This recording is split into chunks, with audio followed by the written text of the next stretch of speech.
Demi satu tujuan yang sama, tidak boleh ada lagi yang tertinggal di belakang.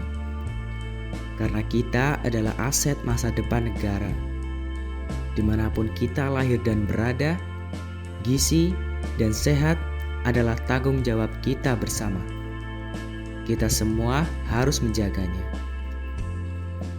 Berbenah diri dari lingkungan, serta pemenuhan asupan gizi yang seimbang dengan pola hidup yang sehat.